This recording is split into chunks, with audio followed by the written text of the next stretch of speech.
Okey,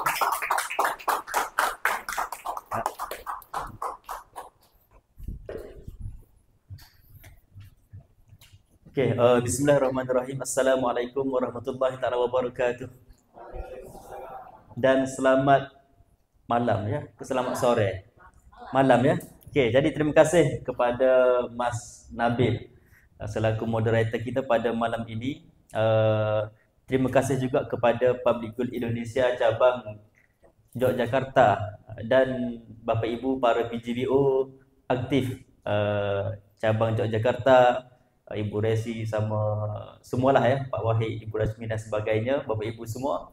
Dan mungkin Bapak Ibu yang buat pertama kalinya hadir pada malam ini, saya ucapkan terima kasih dan selamat kepada Bapak Ibu yang hadir pada malam ini, yang mana seminar tentang pensiun dini dengan emas. Jadi ini sudah kali keberapa saya agak sempat hitung ya. Saya ke Yogyakarta ini, yang pasti saya pernah datang ke Jogja ini pada tahun 2020, awal 2023. Itu tahun pertama saya datang ke Yogyakarta dan saya lihat orang Yogyakarta ini emangnya bagus, bersemangat untuk belajar, tambah ilmu dan sebagainya.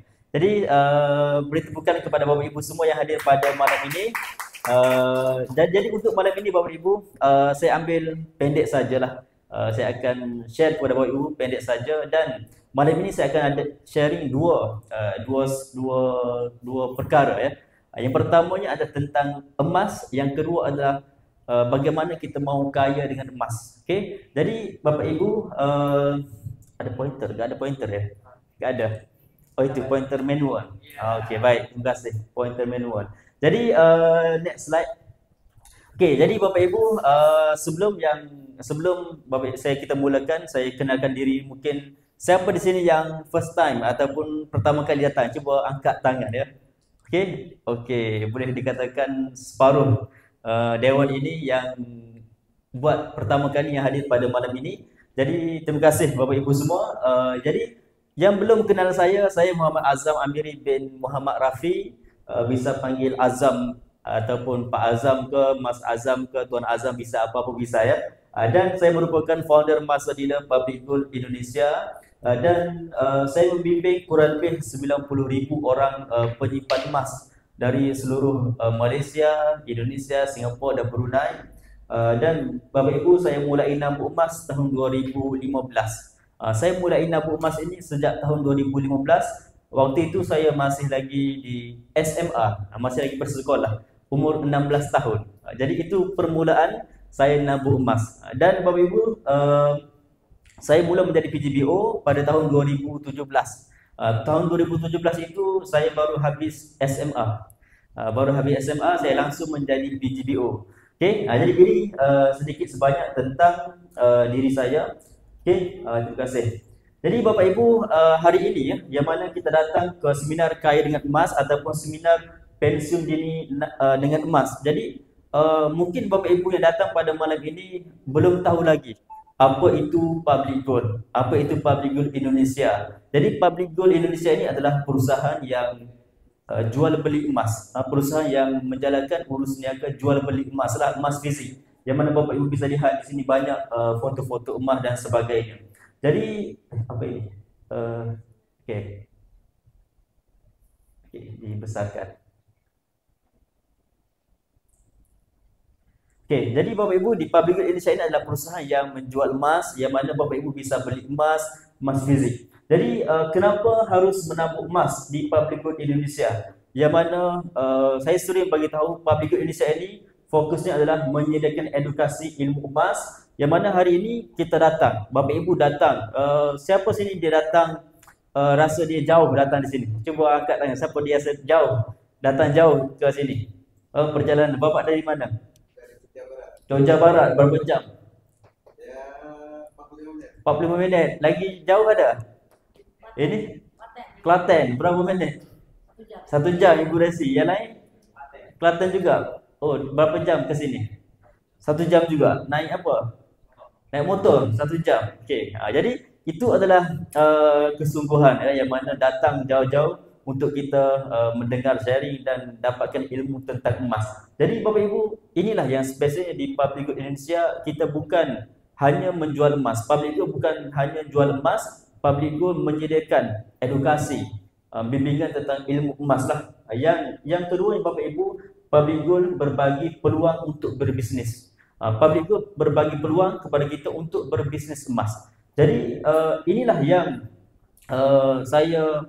asbab saya mau bergabung dengan Public Good, kerana Public Good menyediakan edukasi kepada kita tentang ilmu emas yang betul. Jadi Bapak Ibu, kalau kita pergi ke toko-toko emas, ke toko-toko emas ini banyak aja toko emas. Kalau orang tanya kita, kenapa kita harus beli emas bersama dengan Public Good Indonesia? Jadi Bapak Ibu, kalau kita mau beli emas, di mana-mana pun bisa beli emas, betul ya? Kenapa harus beli emas di Public Good Indonesia juga? Sedangkan mungkin dekat rumah Bapak Ibu pun ada toko emas yang ada ya. Mungkin dekat rumah Bapak Ibu ada toko emas, dan kenapa kita harus beli emas dengan Public Good Indonesia? Antaranya inilah yang pertama, Public Good menyediakan edukasi ilmu emas kepada kita, berbeda dengan toko-toko emas yang lain. Toko emas hanya jual emas. Bapak Ibu pergi ke toko emas, beli emas, pulang.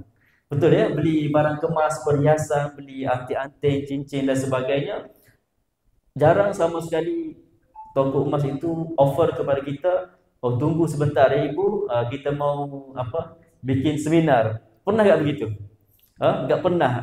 Tunggu sebentar ibu ya, bapak tunggu sebentar. Kita mau adakan sharing tentang emas. Mengapa kita harus beli emas? Tak ada. Yang penting kita beli, sudah untuk dia sudah jual, pulang gitu.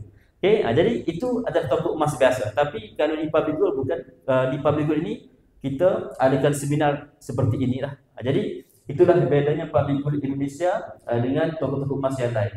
Ini okey. Tadi besarkan. Okey.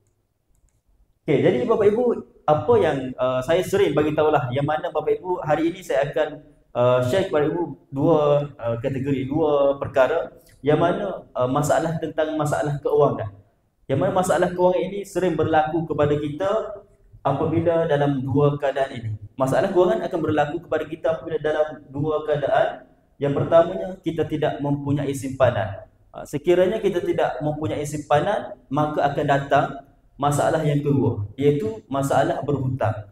Jadi hari ini ramai orang yang bekerja, pergi pagi, pulang malam, 10 tahun, 5 tahun, 20 tahun sudah bekerja, tapi tabungannya enggak ada. Betul tak? Ada ramai orang begitu. Ada orang yang sudah bekerja sudah lebih 10 tahun. Ada orang yang sudah bekerja lebih 20 tahun, tapi dalam rekening banknya enggak ada uang, walaupun 50 juta, betul ya? Enggak ada uang dalam rekening banknya walaupun 10 juta. Ada orang begini walaupun dia sudah bekerja lebih 10 tahun. Tapi sebetulnya kalau kita bekerja, kita harus ada tabungan. Jadi mengapa enggak bisa ada tabungan dan mengapa berlakunya masalah kewangan kepada ramai orang? Ini sebabnya. Yang pertama tadi, tidak mempunyai simpanan. Sebab apa? Sebab dapat gaji, apa? Dapat gaji buat apa Bapak Ibu? Biasanya, dapat gaji belanja, dapat gaji pergi shopping. Shopping di mana? Di mall. Sekarang enggak perlu pergi ke mall. Sekarang lewat apa? Lewat online shopping, di TikTok Shop, di Tokopedia, di Shopee. So tak perlu keluar rumah, uang kita bisa habis. Kita bisa berbelanja dengan mudah. Jadi itulah yang menyebabkan uang kita bocor ya. Dan seterusnya Bapak Ibu, apabila kita tidak mempunyai simpanan, maka akan datang masalah yang kedua, iaitu masalah berhutang. Okey. Jadi inilah sebab saya sendiri Bapak Ibu, saya mulai nabung emas sebab ini. Saya mulai nabung emas sebab saya enggak mau uang saya ini habis. Sebab saya enggak mau uang saya ini bocor. Okey, jadi ini sebab dia. Okey, dan seterusnya Bapak Ibu, uang kita bocor kerana 3 perkara. Ini yang menyebabkan uang kita bocor. Kalau Bapak Ibu bisa lihat di sini, di depan ini adalah punca ataupun sebab uang kita bocor. Yang pertamanya apa Bapak Ibu? Uang kita bocor kerana kita pengen untuk berbelanja. Contohlah Bapak Ibu ada uang dalam ada berapa ni? 50,000. Kalau ada uang 50,000 ini, kalau kita simpan dalam saku kita keluar, habis tak? Habis Pak mungkin ada jual itu kita rasa kita beruang, kita rasa kita punya uang. Jadi sifat kita dengan uang kita mau berbelanja. Contohnya lagi apa? Bapak Ibu ada uang dalam rekening bank ya. Mungkin ada uang dalam rekening bank yang banyak, mungkin ada 10 juta, 20 juta, 30 juta dan sebagainya. Kita pergi keluar ke shopping mall, tengok ada apa promosi, promosi itu, promosi ini. Jadi itu akan menyebabkan kita pengen berbelanja. Jadi apabila kita berbelanja, bermaksud uang kita bocor, ya, uang kita bocor.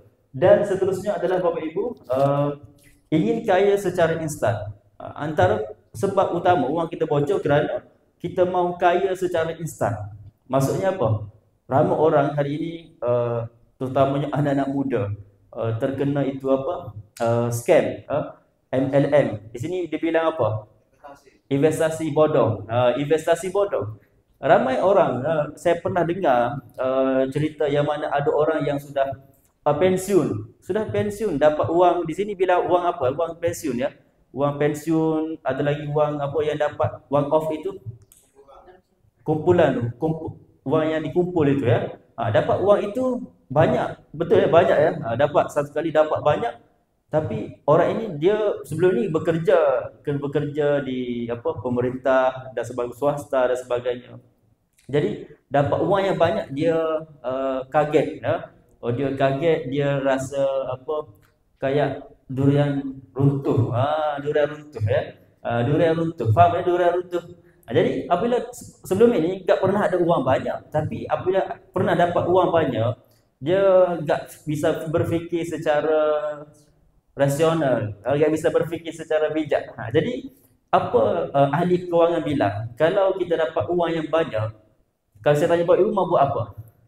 Kalau contoh, kalau saya tanya Bapak Ibu, kalau dapat uang 1M, Bapak Ibu mau buat apa? Bangun rumah. Bangun rumah. Beli rumah? Lagi? Apa lagi? Kalau dapat uang 1M, mau buat apa Bapak Ibu? Beli emas. Okey, lagi beli apa lagi? Beli mobil, ada yang mau beli mobil. Okey, beli mobil, beli itu, beli ini, ada yang bilang mau pergi umrah, pergi haji dan sebagainya. Jadi, saya pernah dengar apa yang ahli kewangan bilang, apabila kita dapat uang yang jumlah yang banyak, kalau kita tak tahu buat apa-apa, kita jangan buat apa-apa lagi. Faham tak? Kalau kita dapat uang yang banyak, kita jangan buat apa-apa. Sebab kita buat keputusan, kita buat decision di saat kita ada uang ini, biasanya keputusan kita tak rasional. Banyak keputusan yang tak betul yang kita buat. Oh, saya mau bikin bisnes. Sedangkan 30 tahun dia bekerja, dia tak pernah ada pengalaman bisnes. Betul tak begitu?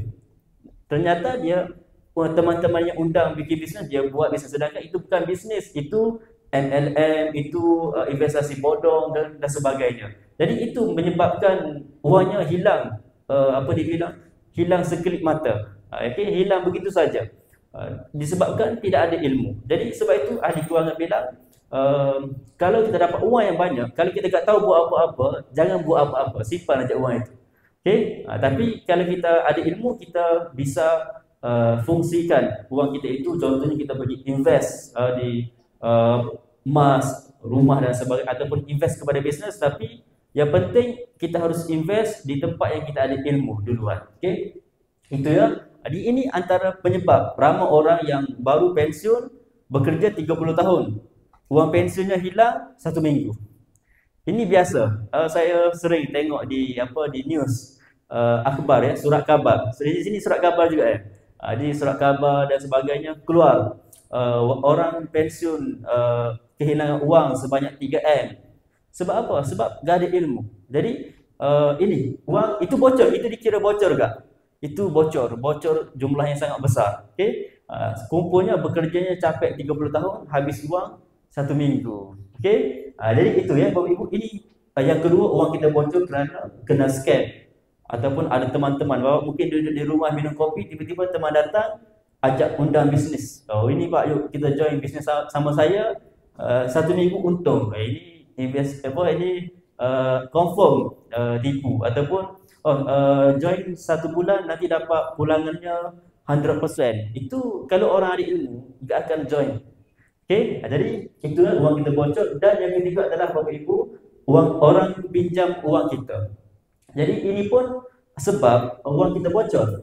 Kerana Bapak Ibu, kerana contoh saya ada wang 50 juta. Saya ada wang 50 juta, saya simpan ambil masa kurang lebih 5 tahun. Contoh saya simpan wang 50 juta 5 tahun. Tiba-tiba ada teman saya, Tuan Azim datang rumah. Assalamualaikum Tuan Azam. Saya mau pinjam uang 50 juta. Gampang, segampang itu dia mau pinjam. Dalam 5 minit habis uang saya. Okey, jadi itu contoh wang kita juga bocor Bapak Ibu. Kita simpan, kita nabung, ambil masa 5 tahun ya Ibu. 5 tahun nabung ni. Dapat gaji, gak makan Indomie aja contoh ya. Gak makan sikit-sikit aja, makan 2 kali satu hari sebab mau nabung 50 juta. Tiba-tiba ada teman lama dulu, teman universitas ataupun teman sekolah lama sudah tanya, apa khabar Ibu? Resi sihat ya? Saya sudah tahu. Sebelum ni tak pernah tanya khabar, tiba-tiba tanya khabar kita. Okey, jadi berarti dia ada sesuatu yang dia pengen dengan kita, iaitu berhutang, ya. Jadi Bapak Ibu, orang pinjam uang kita itu juga akan habis uang kita. Jadi saya sendiri kalau orang assalamualaikum, sihat ke? Saya agak balas. Saya sihat aja. Saya jawab dalam hati ya. Saya sihat aja, alhamdulillah. Saya agak perlu jawab sebab saya tahu apabila saya jawab nanti, oh saya ada hajat, saya sudah tahu apa hajatnya. Okey, jadi itu pun wang kita bocor juga ya Bapak Ibu. Dan seterusnya. Okey, jadi Bapak Ibu, kalau wang kita sering bocor, ini guru saya sering bagi tahu. Jika kita nabung uang tak ada hasilnya, Bapak Ibu bekerja sudah beberapa tahun ataupun baru mula bekerja dan sebagainya, mau nabung uang tak ada hasilnya. Nabung hari ini, besoknya sudah habis. Dapat gaji hari ini, bulan depan habis. Tak tahu pergi mana. Okey, ramai orang begitu Bapak Ibu ya. Ramai orang begitu, dapat gaji hari ini tak sampai 1 minggu. Bukan 1 bulan, 1 minggu pun tak sampai, bayar tu beli ini dan sebagainya. Habis begitu sahaja. Jadi kalau kita nabung uang tak ada hasilnya, kita harus tukar cara. Sebab kita sudah tahu tak ada hasil. Kenapa kita mau teruskan dengan cara yang sama? Kita tukar cara dan kita mulai nabung emas pula. Okey? Jadi kita jangan teruskan dengan cara sama, harus tukar cara dengan nabung emas. Ini antara sebab utama ya.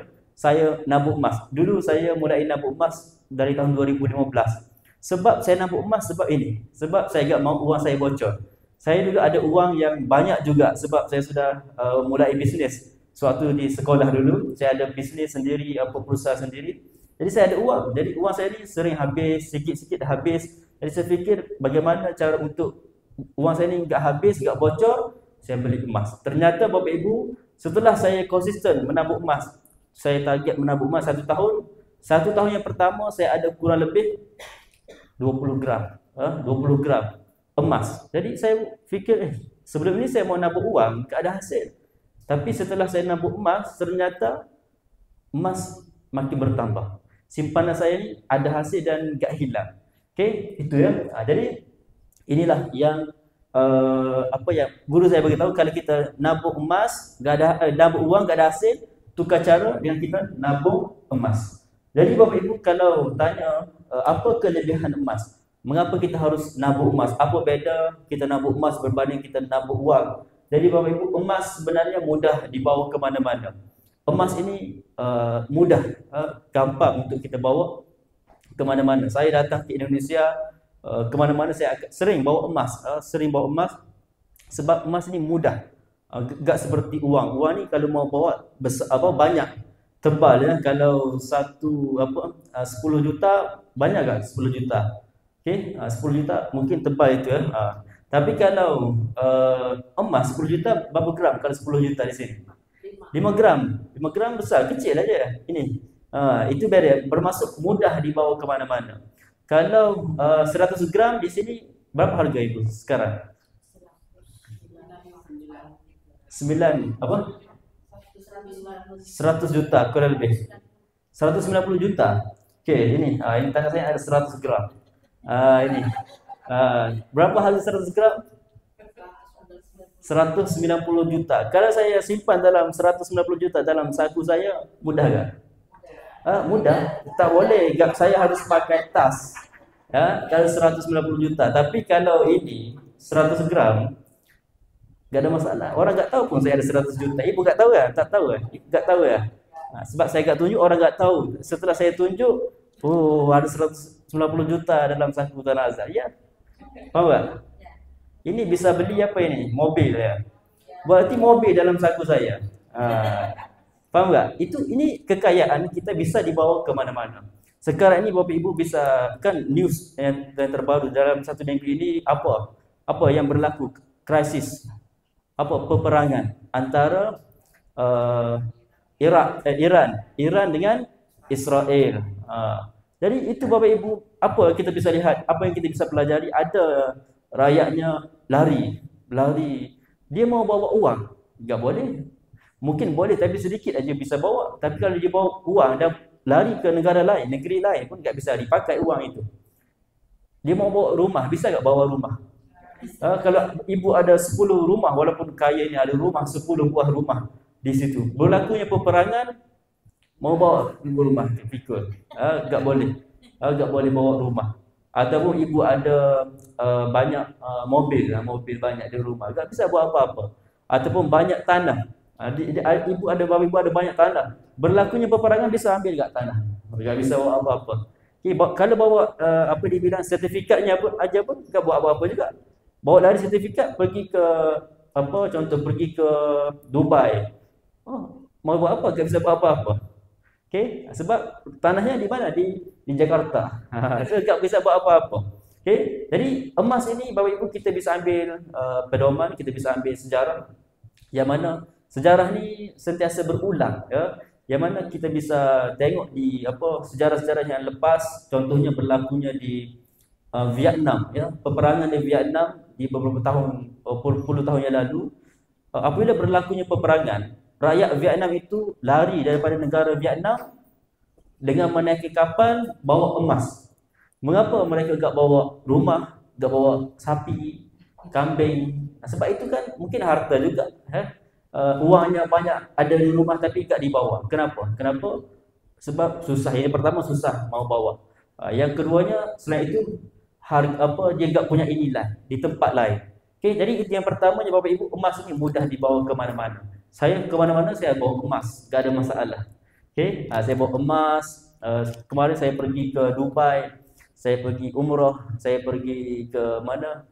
Switzerland, ke Itali, ke Jepang. Saya bawa emas saja. Saya pernah pergi ke Thailand. Saya mau beli barang, saya tak bawa uang. Saya pergi jual emas di toko emas dapat uang. Bermaksud emas mudah dibawa ke mana-mana.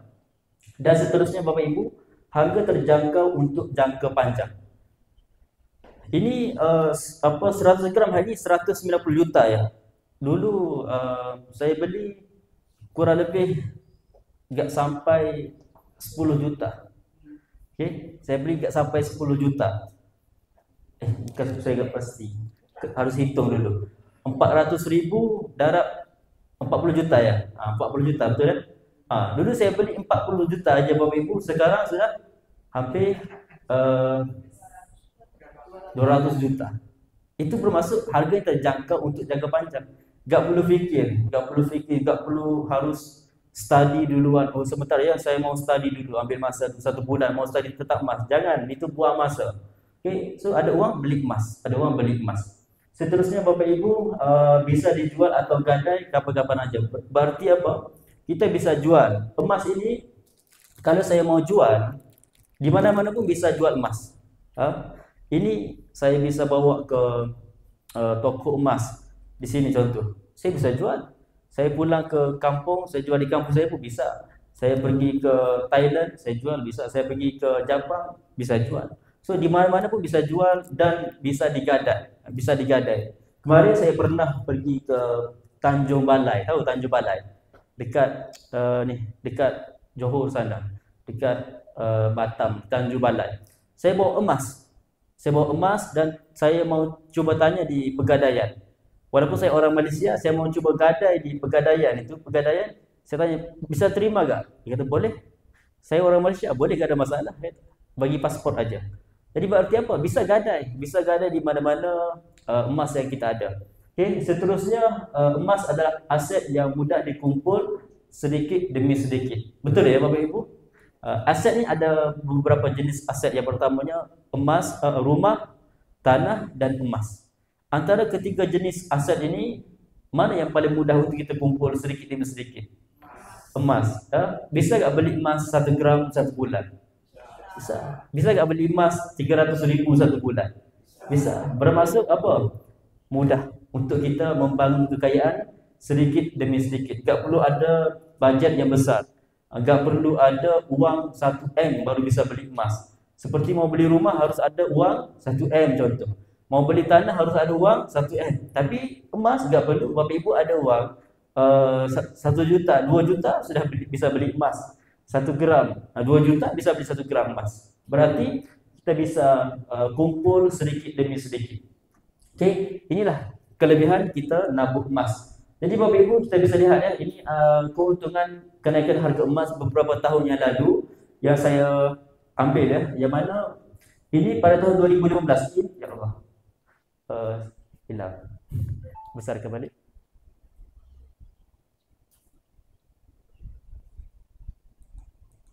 Okey. Okey, ini tahun 2015 ya, tahun 2015. Okey. Ni klik besar. Okey, mana? Okey. Ini tahun 2015 Bapak Ibu. Tahun 2015 harga emas 1 gram berapa? 400,000. Tahun 2017 harga emas 1 gram 500,000 lebih. Dan tahun 2022 1 gram 800,000 lebih. Dan kita bisa lihat di sini ya, kenaikan harga emas berapa persen. Dan Bapak Ibu, ini harga emas bulan ini, bulan Jun ya. Ini saya ambil beberapa hari yang lalu lah. Bulan Jun sekarang harga emas hari ini sudah berapa 1 gram? 1,9 juta gitu. Jadi ini adalah harga emas hari ini, dan Bapak bisa lihat itu adalah graf persen kenaikan harga emas dalam tempoh 20 tahun ke belakang. Emas naik sekitar 1,213% dalam tempoh 20 tahun. Banyak tak? 1000%. Banyak Bapak Ibu. Okey, berarti kalau Bapak Ibu ada 100 gram dulu, nilainya naik sekitar 1000%.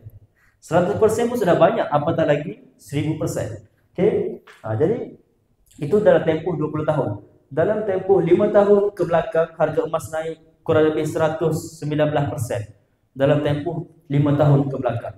Okey, dan Bapak Ibu, itulah keuntungan kita menabung emas. Jadi Bapak Ibu sudah hari ini kalau kita ada uang, jangan fikir banyak kali, jangan kita takut, jangan kita khawatir untuk sisihkan kepada emas. Saya hari ini ada uang aja saya beli emas, ada uang beli emas. Saya tak mau simpan uang. Ada uang habis. Jadi lebih baik ada uang beli emas banyak-banyak. Jangan fikir. Kalau Bapak Ibu fikir kapan harga emas murah, kapan kita beli emas? Kapan Bapak Ibu waktu terbaik untuk kita beli emas? Waktu kita ada uang, bukan waktu harga emas murah. Kalau harga emas murah itu bonus saja. Tapi yang betulnya adalah beli saja walaupun harga emas murah ataupun mahal. Sebab apa? Sebab untuk jangka panjang harga emas confirm akan naik. Jadi jangan kita buang masa fikir kapan murah. 1 tahun 2 tahun tak ada pun walaupun 1 gram. Ramai orang begitu, dia mau beli waktu murah, tunggu murah, akhir sekali tak beli. Akhir sekali tak ada pun dalam. Orang lain sudah ada 1 kilo, dia kapan murah. Okey, jadi itu cara yang betul lah untuk kita nabung emas. Jadi itu tentang yang pertamanya Bapak Ibu, saya mau share kepada Ibu tentang emas. Dan Bapak Ibu, yang keduanya adalah saya mau bagi tahu tentang bagaimana kita mau kaya dengan emas. Tadi Bapak Ibu sudah tahu kenapa kita harus nabung emas, mengapa kita harus beli emas dan sebagainya, apa kelebihan kita nabung emas, dan bagaimana untuk kita mau kaya dengan emas. Jadi Bapak Ibu, kalau kita mau kaya dengan emas, kita harus berbisnes emas. Jadi kita nabung emas sudah bagus. Jadi pada masa sama kita cuba share, kita cuba sampaikan kepada orang untuk sama-sama menabung emas. Sama juga macam saya sendiri, dulu saya nabung emas. Saya rasa setelah saya nabung emas beberapa tahun, ternyata tabungan saya ini ada, berhasil. Jadi bagus. Jadi saya harus share kepada teman-teman, saya harus share kepada orang lain supaya orang lain pun sama dapat seperti mana kita dapat. Jadi benda yang bagus dan bermanfaat kita harus share kepada orang. Jadi Bapak Ibu, ini apa yang guru saya bagi tahu, bagaimana untuk kita, bagaimana cara untuk tidak bekerja tapi ada uang, tapi ada duit. Bapak Ibu mau gak perlu bekerja tapi ada duit? Mau ya? Atau gak mau? Gak perlu bekerja tapi ada uang. Semua orang fikir, ini betul gak? Bagaimana mau gak perlu bekerja tapi ada uang? Tapi ada Bapak Ibu. Hari ini kalau kita bisa lihat ramai orang gak bekerja tapi ada uang. Ternyata dia buat sesuatu dan mungkin ada investasi dan sebagainya. Jadi Bapak Ibu, tentang kekayaan. Kekayaan adalah soal berapa banyak harta yang kita miliki, bukan soal pekerjaan dan penghasilan ataupun pendapatan. Jadi apa yang guru saya beritahu, apa rumus tentang kaya, apa maksud kaya yang sebenar. Bapak Ibu, kalau Bapak Ibu faham apa maksud kaya, siapa tahu kaya itu apa? Kaya ini bagaimana? Kalau kaya ini bagaimana? Biasanya bagaimana kalau kaya? Berkelimpangan lagi. Enggak ada hutang, ada uang yang banyak lagi. Kebebasan keuangan, ada rumah yang banyak dan sebagainya. Okey, itu biasa kita fikirnya begitu, tapi sebenarnya Bapak Ibu, rumus kekayaan adalah seperti ini. Ini Bapak Ibu yang di-share, yang dikongsikan oleh guru saya. Rumus kaya ialah kita kena pastikan tabungan kita setiap bulan bertambah. Setiap bulan tabungan kita bertambah, harta kita bertambah, dan pada masa yang sama setiap bulan hutang kita makin berkurang. Itu baru kaya. Contoh ya Bapak Ibu, setiap bulan tabungan emas bertambah, tabungan uang bertambah, harta rumah tanah bertambah dari semasa ke semasa, dan setiap bulan hutang makin kurang, makin hilang. Itu baru kaya. Jadi kaya itu berarti apa Bapak Ibu? Tabungan kita sentiasa bertambah. Contoh tabungan emas tadi, tabungan kita dekat rekening bank, lagi di deposito dan sebagainya, investasi kita, dan harta kita bertambah, dan pastikan setiap bulan hutang kita makin berkurang. Itu baru kita kaya. Jadi Bapak Ibu, ada orang hari ini dia bekerja, dapat gaji. Contoh berapa dapat gaji? Di sini kurang lebih berapa ya? Di sini 5 juta. Dapat gaji 5 juta. Bekerja dapat gaji 5 juta satu bulan, perbelanjaan dia 6 juta. Kaya tak? Gak kaya. Okey. Contoh lagi, ada orang bekerja, dia punya gajinya 30 juta. Bekerja gaji 30 juta, tapi perbelanjaan dia semua satu bulan itu 31 juta. Kaya tak? Gak kaya. Sebab apa? Sebab minus, negatif. Jadi kaya itu bukan soal berapa banyak penghasilan kita. Ada orang dia rasa bangga, faham? Bangga di sini, faham ya? Bangga, gaji saya besar. Gaji saya bekerja di Jakarta sana, gaji 50 juta satu bulan. Hebat. Tapi setiap bulan perbelanjaan dia, komitmennya 60 juta. Gak kaya. Ini orang miskin. Okay, orang miskin kota. Okay. Miskin kota itu ramai ya, orang miskin kota. Sebab apa? Sebab rumahnya rumah bank, hutang, mobilnya hutang, kulkasnya hutang, semuanya hutang. Okey, kahwin, dia nikah dulu pun masa hutang belum habis bayar lagi. Sebab dia nikah di hall yang besar ya. Sekarang dia bilang trend ya. Nikah harus grand, di hotel Hilton gitu ya. Hotel mahal-mahal, nak naik mobil yang besar ya.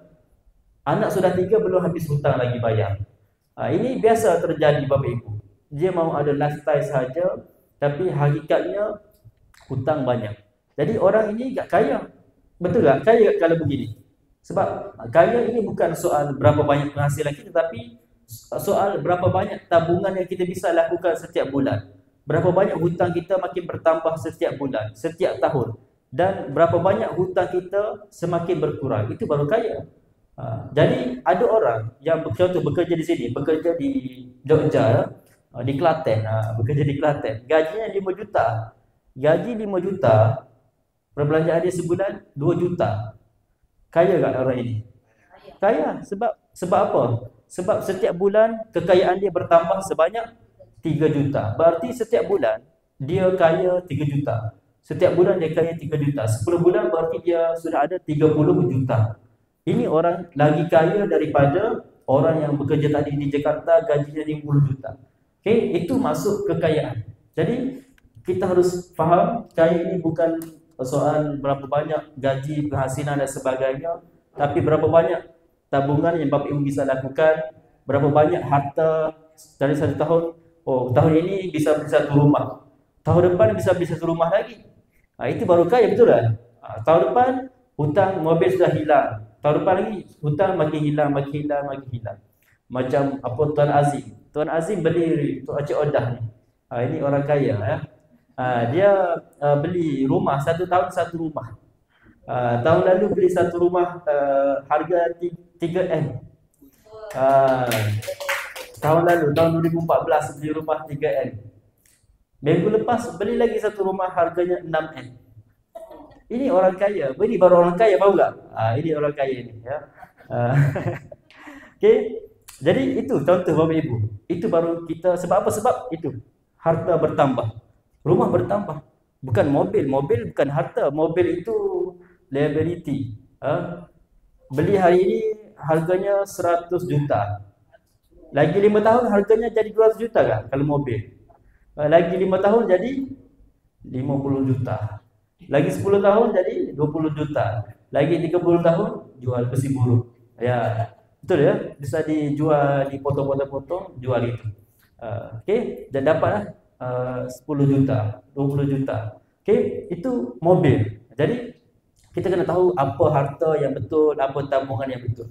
Okey, Bapak Ibu, dan seterusnya Bapak Ibu, kenapa kita harus capai passive income dan capai financial freedom? Yang mana Bapak Ibu, hingga satu saat nanti kita sudah agak mampu bekerja. Kita sudah agak mampu buat apa-apa pekerjaan, tapi kita masih butuhkan penghasilan. Artinya apa? Sampai satu masa kita mungkin sudah agak bisa bekerja, betul ya? Sama ada kita sudah pensiun ya, kita sudah agak sihat, ataupun kita masih sihat, cuma orang sekeliling, lingkungan kita ni tak sihat. Mungkin isteri kita tak sihat menyebabkan kita tak bisa bekerja. Ada orang suaminya tak sihat menyebabkan dia tak bisa bekerja juga sebab mau jaga isterinya. Okey, macam-macam. Ada orang ibunya tak sihat, sakit, so dia tak bisa bekerja sebab mau jaga ibunya. Jadi bukan kita saja, tapi mungkin orang di sekeliling kita ataupun orang di lingkungan kita ini menyebabkan kita ni sampai satu masa tak bisa bekerja. Tapi adakah pada saat itu kita sudah tak butuhkan uang? Masih butuhkan uang. Kalau orang sakit, lagi banyak butuhkan uang, betul ya? Dulu nenek saya sakit, butuhkan uang yang banyak, betul ya? Harus beli obatnya, beli susunya. Jadi kita butuhkan uang yang banyak. Walaupun nenek saya sudah tak bisa bekerja, tapi butuhkan uang. Jadi siapa? Kita orang sekalian yang perlu berikan dan sebagainya. Jadi itu kita harus faham, sampai satu masa kita sudah tak bisa bekerja, tapi masih butuhkan uang. Jadi saat itu Bapak Ibu, perkara yang paling penting sekali adalah apa? Passive income. Mungkin ada orang di saat dia butuhkan uang, ternyata dia masih ada penghasilan daripada sawit contoh, daripada kosan, daripada kos-kosan dia, kontrakan, sewa rumah, mungkin ada dia bagi sewa kantor dan sebagainya. Jadi ataupun dia ada bisnes menyebabkan dia ada sentiasa ada wang, walaupun dia tak pergi bekerja tapi wang masih ada. Jadi itulah Bapak Ibu, sampai satu saat kita sudah tak mampu bekerja tapi kita masih kan butuhkan penghasilan. Jadi pensiun ya. Jadi pensiun ini dia bukan soal umur. Pensiun ini dia soal status keuangan kita. Ada orang yang sudah melebihi batas pensiunnya, dia sudah melebihi umur pensiun tapi masih perlu bekerja. Ada orang sudah umurnya sudah kalau ikutkan sudah tak perlu bekerja tapi dia harus bekerja lagi sebab apa? Sebab status keuangannya belum lagi selesai, belum beres lagi. Masih ada banyak lagi hutang, masih ada banyak lagi komitmen dan sebagainya. Tapi ada orang umurnya masih muda tapi sudah bisa pensiun. Umurnya sudah 20 tahun, 25 tahun tapi sudah pensiun. Ini sudah pensiun, Cik Odah sudah pensiun, Tuan Azim sudah pensiun. Saya pun sudah pensiun di usia 25 tahun. Jadi pensiun itu berartinya apa? Pensiun itu artinya bagaimana status keuangan kita, bukan soal umur kita. Kalau soal umur, mengapa orang-orang masih lagi bekerja? Okey, jadi maksudnya apa? Pensiun ini soal keuangan kita. Okey, jadi itu ya Bapak Ibu. Jadi kita harus ada passive income lah. Ada passive income dan kita harus mencari passive income selagi masih ada sisa tenaga ini kita cari. Okey, dan fokus kita adalah kepada membangun kekayaan, bukan kepada kemewahan. Okey. Dan seterusnya Bapak Ibu, ini contoh yang saya bilang bagaimana kita mau dapat passive income itu. Bagaimana kita mau dapat passive income? Ada 3 jenis yang saya bisa bagi tahu. Yang pertama, kita bisa dapat passive income dengan kita kita bekerja. Contoh, kita bekerja sebagai staf pemerintah. Kita sebagai staf pemerintah, setelah kita habis bekerja 30 tahun, kita pensiun ya. Pensiun, dapat tak uang apa dibilang sini? Uang pensiun ya. Di berapa persen di sini? 70%, 70% ke 50%? Tak tahu. Di sini siapa staf pemerintah? Tak ada. Bapak, berapa persen kau dapat? 50%. Contoh, dapat kurang lebih 50% daripada gaji pokok kita. Okay? Jadi bapa akan dapat ini passive income kapan? Setelah pensiun nanti. Okay? Berarti bapa harus ambil masa, mungkin bekerja berapa tahun bapa? 30 tahun ya? 30 tahun. Jadi bapa ambil masa 30 tahun, nanti kapan? Mungkin beberapa tahun lagi ya. Baru pensiun, baru akan dapat uang pensiun 50%. Contoh, kalau gaji 10 juta, berarti dapat pensiun 5 juta. Itu adalah passive income. Sebab tak perlu buat apa-apa, dapat passive income. Itu contoh passive income yang Bapak Ibu bisa dapat. Tapi Bapak Ibu harus menjadi staf pemerintah dulu, bekerja dulu 30 tahun dulu, baru bisa dapat. Boleh. Itu pilihan yang pertama. Okey. Okey. Yang kedua Bapak Ibu, kita juga bisa dapat passive income lewat investasi property. Contohnya bagaimana? Bapak Ibu, Bapak Ibu semua ni ada rumah. Ada rumah yang disewakan. Bapa ada 10 rumah. 10 rumah yang disewakan, satu rumah dapat bersih dapat 2 juta. Kalau 10 rumah dapat berapa? 20 juta ya. Jadi itu passive income sekiranya kita ada rumah, properti yang kita disewakan. Jadi itu Bapak Ibu tak mudah juga. Kita harus ambil masa mungkin banyak tahun lah, 10 tahun, 20 tahun mau beli 10 rumah. Jadi tak mudah juga untuk kita dapat seperti itu. Okay. Dan yang ketiga adalah apa Bapak Ibu? Kita bisa dapat passive income melalui ataupun lewat bisnes yang bersistem. Yang mana Bapak Ibu, bisnes yang bersistem ini pun kita bisa dapat passive income dan kita bisa dapat lebih cepat dan lebih mudah. Ini seperti mana yang saya sendiri lakukan. Kalau saya mau beli rumah, saya butuhkan masa 20 tahun, 30 tahun mau ada 10 rumah. Kalau saya mau bekerja, saya harus bekerja 30 tahun. Umur saya 60 tahun, 50 tahun nanti baru saya dapat passive income. Okay, tapi saya pilih yang ketiga, iaitu saya buat bisnes yang bersistem. Yang mana seperti di Public Good Indonesia ini, kita punya sistem bisnes. Bapak Ibu mengedukasikan kepada orang ramai, orang beli emas yang sudah tersedia sistemnya di Public Good Indonesia. Kita bisa dapat passive income tanpa kita bekerja. Kita hanya bekerja satu kali, mengedukasikan kepada orang. Contoh, saya mengedukasikan kepada 1000 orang penyimpan emas. So, ibu sudah ada ilmu tentang emas, sudah faham tentang emas, otomatis Bapak Ibu akan menabung emas setiap bulan. 1 gram, ibu dah beli 1 gram setiap bulan. Mulai ibu dari dulu, mulai nabung emas dulu. Sampai sekarang masih konsisten menabung ya. Nabung. Setiap bulan nabung. Sebab apa? Sebab sudah ada ilmu. Jadi, sekiranya saya ada 1000 orang yang nabung emas, berarti saya sudah dapat passive income setiap bulan daripada orang yang menabung itu yang public itu berikan kepada saya. Okey, itu yang ketiga lah, bisnes bersistem. Okay, itu kita hanya ambil masa kurang lebih 3 hingga 5 tahun saja. Dan sekarang lewat kita punya sistem yang tim kita yang Pabigo sediakan, hanya ambil masa 2 hingga 3 tahun saja. Kita buat betul-betul, hadir pelatihan, hadir training, hadir event dan sebagainya. Kita bisa ambil masa kurang lebih 2 hingga 3 tahun saja untuk kita dapatkan passive income ataupun dapatkan passive income minimal 20 juta satu bulan. Okay, ini contoh yang saya bilang tadi Bapak Ibu. Bapak Ibu bisa dapat passive income lewat investasi properti seperti rumah ini. Ya. Yang mana nilai 20 juta. 20 juta passive income ini di sini besar tak? Kalau 20 juta. Besar ya? 20 juta tak perlu buat apa-apa, besar tak? Besar lah sebab ada orang pergi bekerja pagi, pulang malam, dapat 5 juta.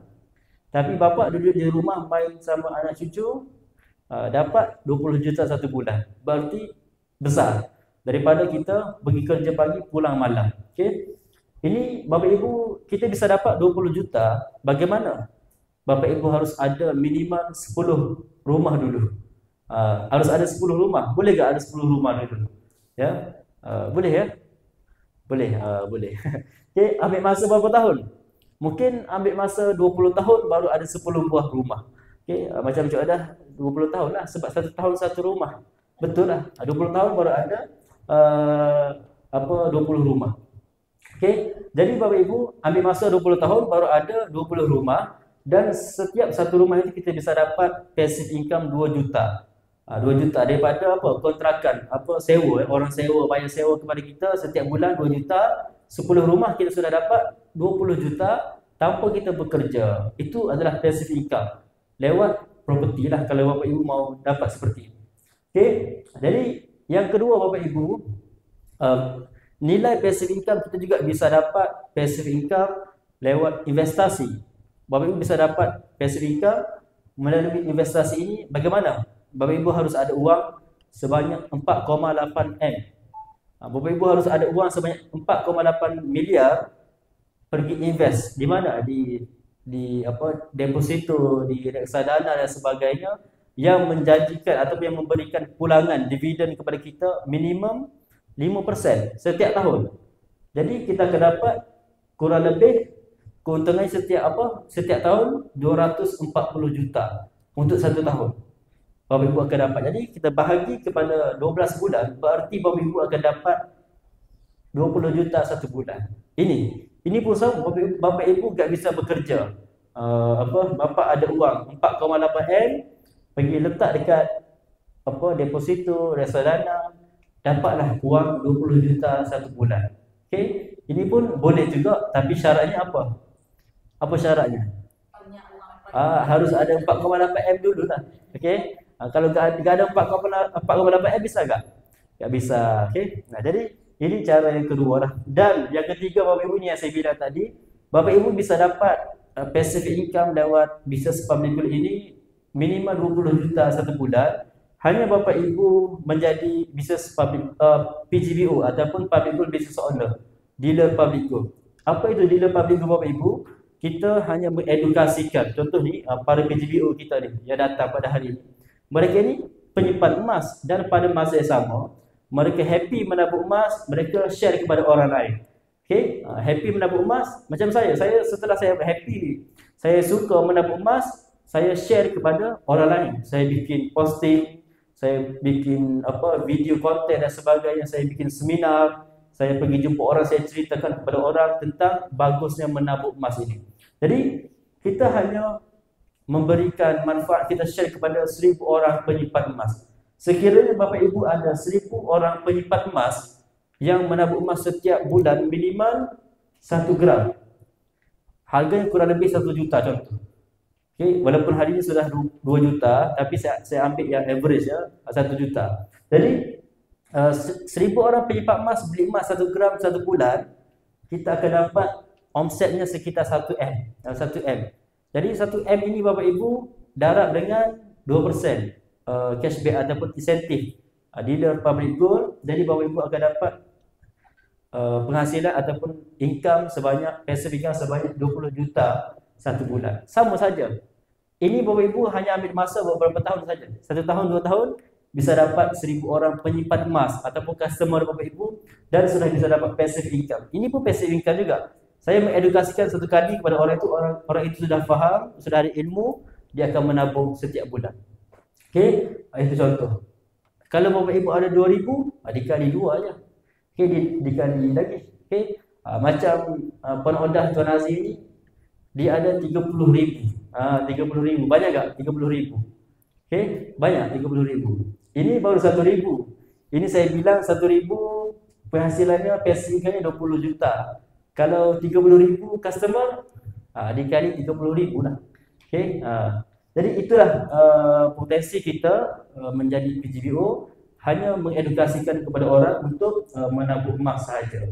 Okey, ini contoh yang saya testimoni PGBO ataupun dealer di bawah bimbingan saya, yang mana penghasilannya bersama dengan bisnes public goal lah. Ini yang beberapa tahun yang lalu, ini 23 juta satu bulan, masih lagi anak muda dan baru bikin bisnes 5 bulan. Sudah dapat penghasilan sebanyak 23 juta, itu dapat penghasilan sebanyak 45 juta satu bulan. Ini bukan satu tahun, satu bulan. Dan itu 78 juta. 78 juta, besar tak 78 juta? Ya, mau tak Bapak Ibu? Mau, harus jadi PGBO, harus menjadi dealer public good dan konsisten mengedukasikan kepada orang, ramah untuk beli emas, menabung emas dan sebagainya. Okey, dan seterusnya Bapak Ibu bisa lihat di sini 82 juta penghasilannya satu bulan. Besar tak 82 juta? Besar ya, 82 juta.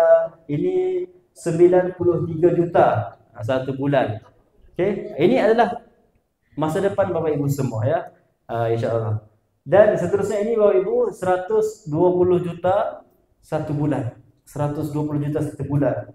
Okey, ini semua PGBO di bawah bimbingan saya lah.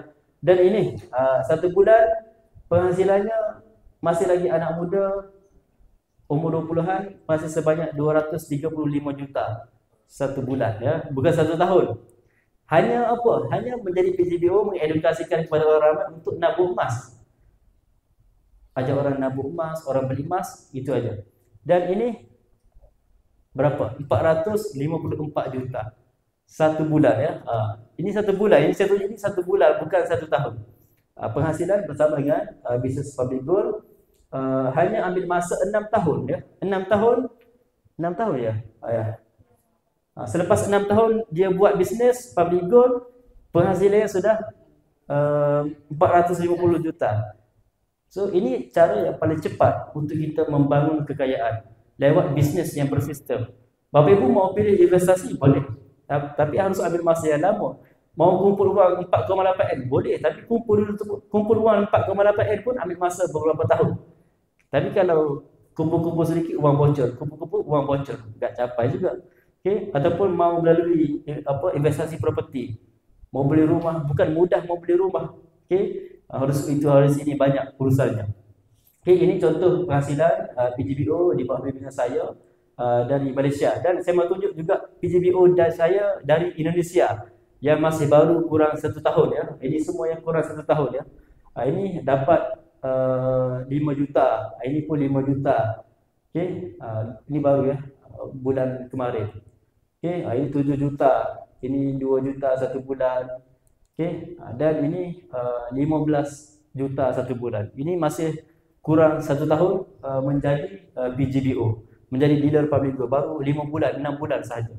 Okey, dan Bapak Ibu, apabila Bapak Ibu menjadi PGBO, menjadi dealer public goal, kita akan sediakan pelatihan, training kepada Bapak Ibu untuk buat bisnes inilah. Okey, dan public goal akan sediakan stok kepada kita semua.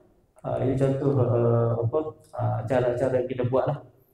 Dan seterusnya Bapak Ibu, perkara yang paling mahal dalam bisnes public goal ini, apa yang kita lakukan tidak akan percuma, tidak akan sia-sia. Sebab public goal akan memberikan penghasilan kita ini bisa diwariskan.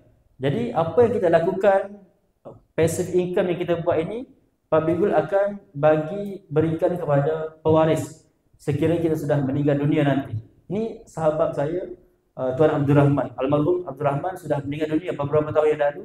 Sampai sekarang beliau, family ya, keluarga beliau masih lagi menerima penghasilan daripada public goal setiap bulan. Setiap bulan kurang lebih 30 juta, 40 juta satu bulan. Family-nya masih terima penghasilan daripada public gold walaupun sudah meninggal dunia. Hari ini orang walaupun hidup 10 juta pun enggak ada uang. Tapi orang meninggal dunia 30 juta, 40 juta, 50 juta satu bulan bisa dapat. Hanya buat bisnes public gold. Okey. Dan bisa keliling dunia lah. Public gold akan bagi trip holiday ya, free setiap tahun ya. Ini saya sempat pergilah beberapa negara yang lalu.